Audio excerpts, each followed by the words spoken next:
Tu fais combien avec le dos plat pour voir? J'en sais rien. Et toi, combien tu fais au squat sur une jambe sur un bosu?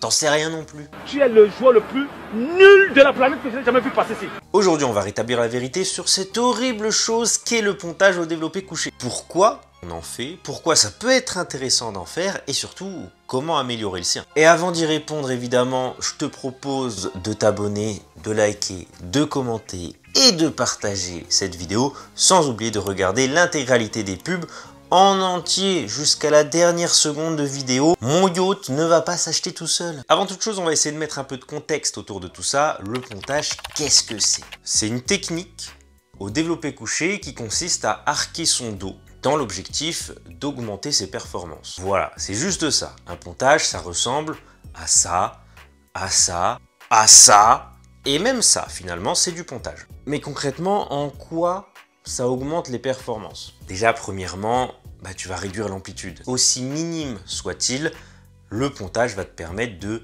gratter quelques centimètres d'amplitude. Mais tu vas aussi pouvoir placer tes épaules dans une position plus favorable, à savoir vers le bas, et donc augmenter ta stabilité, et donc par extension, l'expression de leur force, parce qu'une épaule instable, c'est une épaule qui n'est pas forte. Et enfin, troisième point, ça va mettre tout ton corps dans une meilleure position pour utiliser correctement tes jambes, aka le leg drive. En force athlétique, évidemment, on a un standard précis qui encadre ce pontage et le mouvement en lui-même. Les fesses doivent toucher le banc. On a désormais une amplitude minimale à respecter. Et en musculation, bon, on va pas se mentir, le développé couché, libre, à la barre, en musculation, c'est gaze sa mère. C'est F tiers. Tu te bats comme pas possible pour avoir un semblant de stabilité. L'amplitude n'est pas forcément exceptionnelle à moins d'avoir des bras d'orang-outan ou de faire absolument aucun pontage. Mais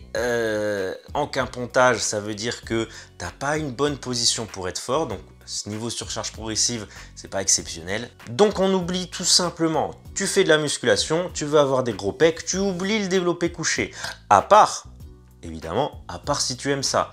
Et si tu aimes ça, fais-le comme tu veux, tout simplement, sans forcément te faire mal. Tu pontes si tu as envie de ponter, tu pontes pas si tu n'as pas envie de ponter.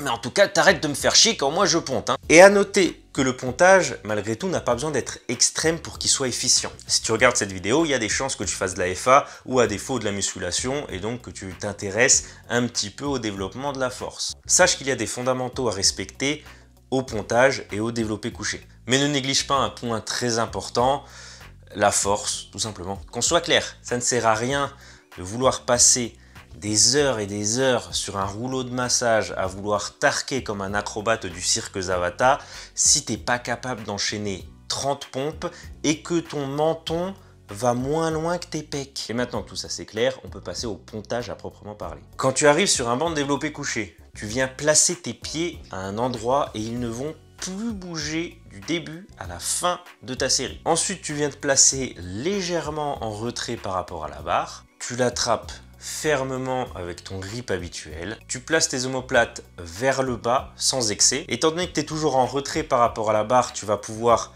utiliser celle-ci pour te tirer et arriver juste en dessous. Le fait de tirer, ça va te permettre d'accentuer l'abaissement des omoplates en utilisant le banc finalement. Et pendant tout ce temps, évidemment, les fesses sont toujours levées et tu forces sur les jambes comme si tu avais 300 kg à bout de bras. Une fois que tu es sous la barre, tu inspires, tu déraques. Tu vas inspirer pleinement avec la poitrine, contrairement à un squat ou un deadlift par exemple où notre bracing vient du ventre, là le bracing vient de la poitrine. Ton but est d'ouvrir ta cage thoracique au maximum, de pointer ton sternum vers le ciel. Une fois que tu es plein d'air, tu vas relâcher tout doucement tes abdos, ton dos, pour poser délicatement le creux de tes fesses sur le banc.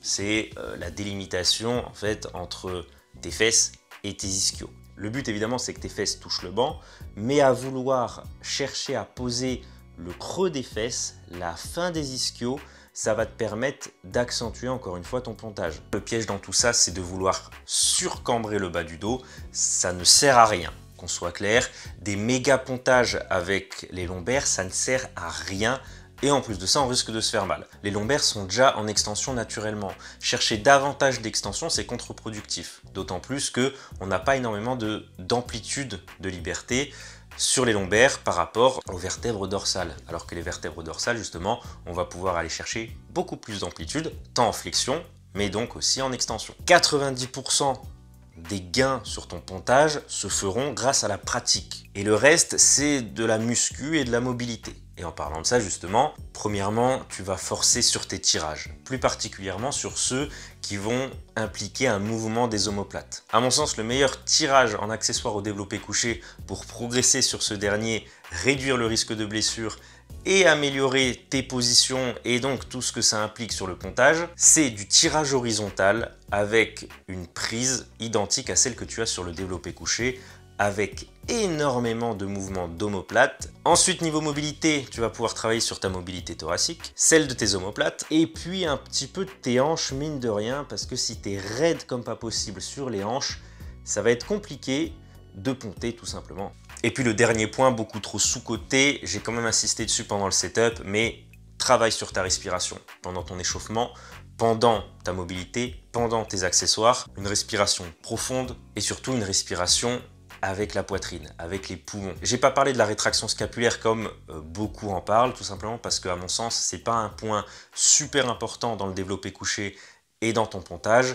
En revanche, elle va découler naturellement d'une bonne respiration, d'une bonne extension thoracique. Et maintenant, à toi de jouer.